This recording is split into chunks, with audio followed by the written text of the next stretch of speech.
বিয়ে ঠিক হয়ে গেল। বাড়ি থেকে আমি পালাই চলে গেলাম আমার ভালোবাসার মানুষের হাত ধরে। এর ভিতর দিয়ে আমি বাড়িতে আসলাম। আমার মা, আমার মামি, আমার মামা অনেক মারধর করলো। যাই হোক, আমার মামির কথাই শান্ত হয়ে গেল। আমার মামি অনেক নাটকবাজ, জানেন, বিশ্বাস করেন, আজকে আমি আমার মামির জন্য আমার ভালোবাসার মানুষটাকে ফিরিয়ে পাইছি। থ্যাংক ইউ মামি।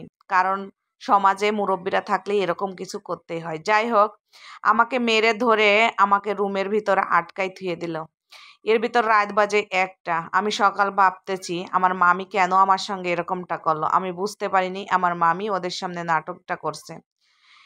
২টা বাজতে না বাজতেই বসে পড়ে কাঁদতেছি। সকালবেলা আমার জানি না কি ভাগ্যেই হবে। পাড়া প্রতিবেশী, গ্রামের মানুষ সবাই এসে আমার মার উপরে, আমার মামার উপরে চাপ সৃষ্টি করবে। আর আমি দূরের থেকে শুনতে পাইছি যে আমার মা বলতেছে ওর বাপও ওকে রেখে আমাকে রেখে চলে গেছে, মেয়েটাও সেরকমের হচ্ছে।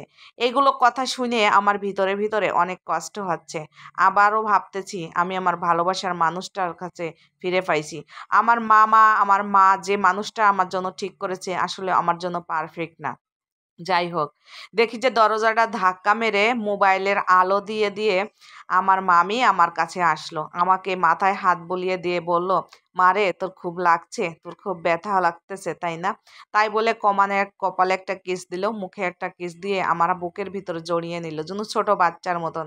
বলল যে খুব লাগতেছে, খুব ব্যথা হচ্ছে তাই না? আমি বললাম, মামি এত টাইম অনেক ব্যথা লাগছিল, অনেক কষ্ট হয়েছিল, এখন আপনার ভালোবাসা পেয়ে আমার সব ব্যথা চলে গেছে। আমার মামি আদো আদো গলে বলল, হ্যাঁ ব্যথা বেশ সব ঠিক আছে। কিরে, তুই যে বাড়িতে গেলি ওরা কি তোরে আদর করছে, ভালোবাসছে?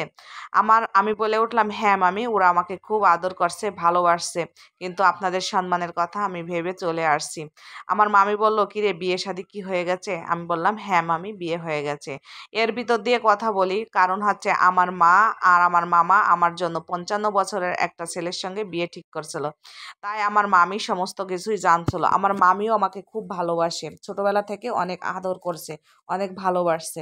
তাই আমার মামি চায় না যে এই ৫৫ বছরের ছেলের সঙ্গে আমার মা আমাকে বিয়ে দিক। কারণ আমার মা একটু লোভী জাতের ছিল, কারণ ছেলের অত অর্থ সম্পদ, টাকা পয়সা, ধন দৌলত ছিল। আমার মামা এটা ভেবে আর আমার মা ভেবে আমাকে বিয়ে দিল।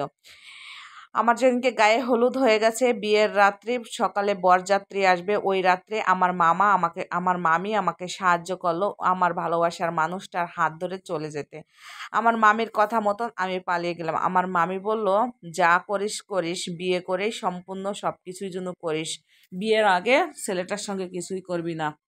এর ভিতর দিয়ে আমি বললাম, হ্যাঁ মামি, আমাদের বিয়ে শাদী হয়ে গেছে, ৫ লক্ষ টাকা গাবিন, আমাকে অনেক শাড়ি গহনা দিয়েছে, ওদের বাড়ির মানুষ আমাকে অনেক ভালোবেসেছে। এই কথা বলে, ঠিক আছে মা, আমি কষ্ট পাইনি, আমি তোকে মারে আমি অনেক ভিতরে ভিতরে কষ্ট পাইছি, এখন তুই ঘুমা, জানি না সকালে কি হবে, তবে আমি তোর পাশে আছি, আমি তোকে সাপোর্ট করব। সকাল হয়ে গেল। এর ভিতর দিয়ে আমার মা দরজাটা খুলে আমার চুলের মুঠি ধরে দরজার সামনে আনলো। আমার মামা একটা লাঠি নিয়ে আমার কাছে আসলো। বলো, কলঙ্কিনী, উম, দূর বেয়াদব মেয়ে, তোর মতন ঘরে মেয়ে থাকার চেয়ে না থাকাই ভালো, তুই একটা দূর চরিত্রের। এই কথা বলে আবারও আমার উপরে জন্য একটা মানসিকভাবে অত্যাচার শুরু হয়ে গেল। এর ভিতর